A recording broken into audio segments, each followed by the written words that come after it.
friends, it's Matt. This is the 10-Minute Bible Hour podcast, and we are looking at the book of Galatians right now.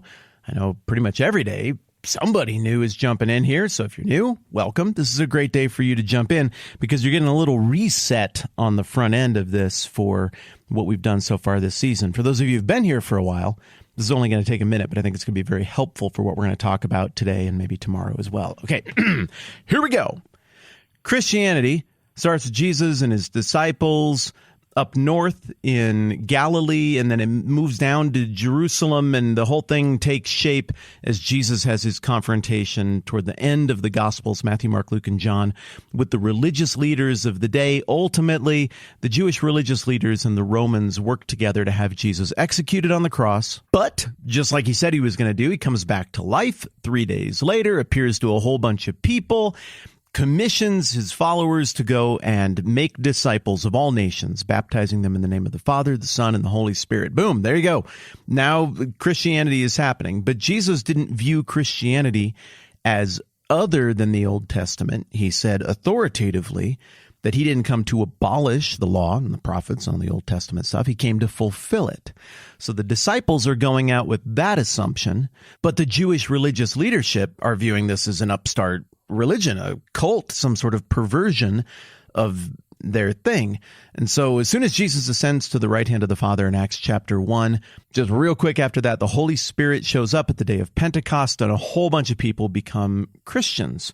Now, early on, these converts are overwhelmingly, maybe almost exclusively, Jewish people who recognize Christ as the long-promised Messiah, and it's the fulfillment of the Old Testament. They're excited about it, and they go to the far reaches of the world where there are all these little Jewish enclaves set up as a result of all kinds of movements and history of empires coming and going and this and that. And they tell other Jewish people there, and followers of Christ, little pockets of these communities start popping up all over the classical Mediterranean Roman world. Now, this is very interesting.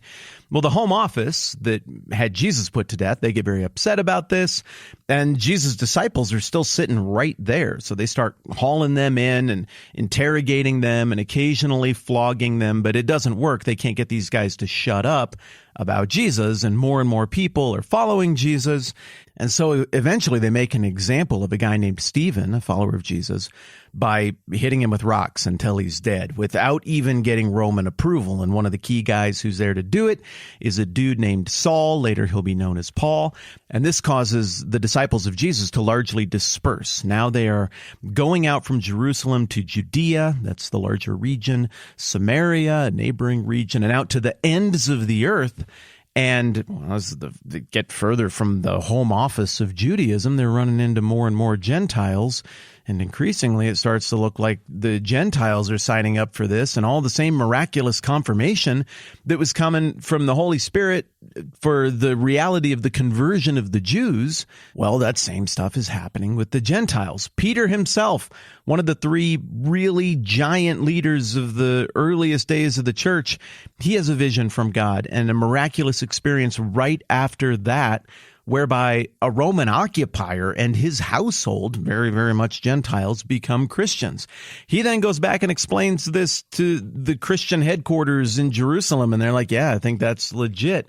And in the meantime, Saul has had a conversion encounter with Jesus, and he's completely flipped. Now he is on Team Jesus, and he starts to partner up with a church up the road from Jerusalem in Antioch. And they start sending Saul, who becomes known as Paul, out into the larger Gentile world. And they're like, I think this is for the Gentiles. Let's go make sure. And sure enough, a whole bunch of people who aren't Jewish become followers of Christ, receive the Holy Spirit, miraculous confirmation everywhere. And all these little churches start to crop up that are left behind after Paul visits a given area with the gospel. Well, now everybody has to get back together, back in Jerusalem, to make sure we're all on the same page. And sure enough, all of the leaders of the early Christian church at this point, all of these key leaders are all Jewish Christians, they all agree The gospel's for everybody. The message is for everybody. We got different people with different talents and skill sets who are positioned in different ways to go to different people, but we're all on the same page. Go get them, boys. And all of that happens in Acts chapter 15, and they spread out. And this really, there's a little bit of centralization here with the Jerusalem thing, but overwhelmingly, this is a pretty decentralized movement. These churches are scattered to the four winds of the ancient world, but yet they're all founded on the same gospel message, that Jesus is the fulfillment of the Old Testament law, that the Old Testament law reveals the character of God. It also points to the ultimate fulfillment of that law, who again is Christ, and there is a forgiveness of sins, a righteousness from God that is needed to be right with God, that only exists apart from the law, a righteousness that is greater than human effort or human merit. It is a gift from God, bought by the work of Christ on the cross and in his resurrection, and the forgiveness of God and right standing with God, justification before God, can only happen through Christ, and this gift is available to people from everywhere, people who look all different ways, speak all different languages, men, women, slave, free, rich, poor, everybody. It really is the first global movement of anything that has ever happened, and is still the greatest global movement of anything that has ever happened, especially because it did not happen at the tip of the sword. There was no government, there was no meaningful money, there was no power behind this thing other than the power of the message, other than the power of God. But Jesus said repeatedly there would be resistance to this. In the book of Acts, it says repeatedly, and it shows repeatedly, there's going to be resistance to this. The rest of the New Testament says there's going to be resistance to this. And there is resistance to it in a bunch of different forms. There is opposition from within the church with internal heresies, people preaching deviant things about who Jesus is and what his message was. And there's opposition that comes from the outside, first from the ilk of the violent Jewish religious leaders who want to persecute Christians, and then eventually also from secular government forces, initially the Romans. In the book of Galatians, we are looking at a letter that was written by Paul to a group of churches he founded probably very early on in his missionary journeys. And this was a letter that was meant to be read aloud to vigorously correct them and cure them of a soul-endangering error that they were making. This wasn't a taste error. This wasn't a cultural differences error. This wasn't a linguistic barriers error. This was a fundamental error to what makes Christian faith. And the error they were making, which is to say, we are going to ostensibly acknowledge Jesus, but really we're going to put our hope for salvation in our strict adherence to the Old Testament law. This error fundamentally just redefines what religion they're practicing and who they are. So Paul's going to go after it really, really hard. And this letter was going to be read aloud at each of these churches. How many churches were there? Well, I don't know. We know probably of at least 4: Pisidian Antioch, Iconium, Lystra, and Derbe. It's possible that there are other Galatian cities, maybe up in the north of the region of Galatia, that Paul visited later and churches were founded there. Maybe that's who he's writing to, but I'm generally assuming that he's writing to those 4 cities that I just told you about, that we know he visited multiple times in the province of Galatia. So each of these churches is going to have this letter read to them aloud, and really 3 groups are going to be present at each of these churches for the public reading of this document. Group number 1 are going to be the people who are on the side of the gospel that they received initially and the one that they rightly accepted.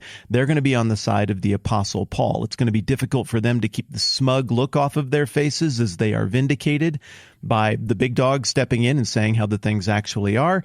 That's going to be their social challenge in the whole thing.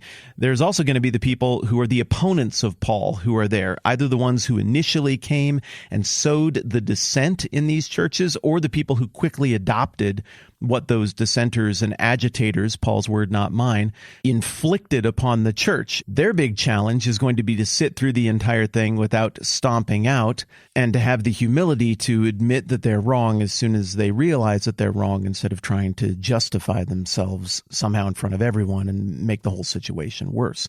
The third group of people who are going to be there for the reading of this letter are the people who don't have any idea what the heck is going on. People who don't think in deep theological categories. This isn't the easiest for them. They know it's important and they're trying, but this just isn't how their brain's wired. And they don't want people to fight at church, and they miss how beautiful this was in the early days before this fight got introduced and before there were teams and sides, and they just want it to be over, but also they want to get it right. They don't want to believe things that are wrong about God. They want to believe things that are true and right. They don't feel great about what's going on, but they don't really have the power of personality or persuasion or words to really nudge things in one direction or the other. They're kind of the sheep. They're the squishy middle. This is the same structure as we get throughout the book of Matthew and the Gospels. There's always three parties present and in view in all of the conversations and all of the teachings of Jesus. In the Gospels, you have the disciples. Those are the people who are bought into the teachings of Jesus. You have the enemies. Those are usually the religious leaders. And then you've got the squishy middle, the people who don't quite know what to make of it. They're not early adopters. They want to lick their finger and put it to the wind because of their personality or how vested they are in other things, and they're afraid they might lose something, but they're open to being persuaded and could be people who could be awakened and activated for really meaningful, powerful things, but right now they're squishy. That dynamic that we get in the Gospels of those three parts of the audience is going to look the same way with the public reading of this letter across the board. And I took today to kind of reset this because as we get into the body of this letter of Galatians, it's going to be really easy for us to get lost and divorce this whole thing from the actual circumstances of the letter and the actual circumstances of the reading of the letter and what the room would be like. Paul knew far better than I know the whole history that we just quickly covered in this conversation. He had that on lockdown. The audience who he's writing to, they all knew that. Everybody in the room with bated breath, in suspense, waiting to hear what this letter was going to sound like read aloud, they all knew this history as well. I mean, maybe they had a competing version of this history introduced by the agitators. We'll think that through as we go along. But further, Paul, who's dang good at writing letters, more people have read his letters than the letters of any other person in all of the history of ever. He is the most well-known, well-read, widely read letter writer in all of time.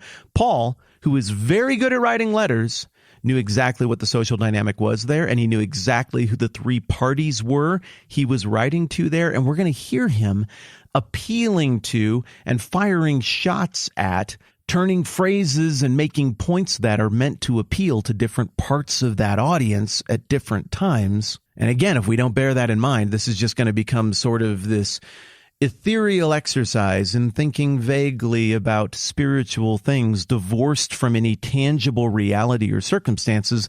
And I don't think that's the best way to read the letter. Another reason that we do this today is because as we move into the next chunk of this letter, we're getting half of the conversation. We're going to see Paul responding to something. We started to see that yesterday. The intonation that Paul was trying to please men and not speak the truth had clearly been made, and Paul is refuting that. He's firing back at that. And so this is going to be some really interesting Bible/letter reading over the next several days, weeks of conversation, because there's going to be a whole bunch of little hints that tell us what had been said. And those hints are going to be what Paul is responding to. And I think we can piece back together the other side of this letter, the other side of this conversation as we go along. Fun, fun, fun. I love this stuff. If you are new here, I'm so grateful that you are jumping in and giving this thing a shot. You can go back to the beginning of this season and get the really detailed version of all this stuff we talked about and a whole bunch of other things as well. Or I don't know, you just keep going with us from here. There's going to be something for everybody, even if you are brand new every day. That's the way we try to build this thing. Thank you for giving it a shot. To all of you who've been here forever, you're awesome. Thanks for doing this with me. I'm Matt. This is the 10-Minute Bible Hour Podcast. Let's do this again soon.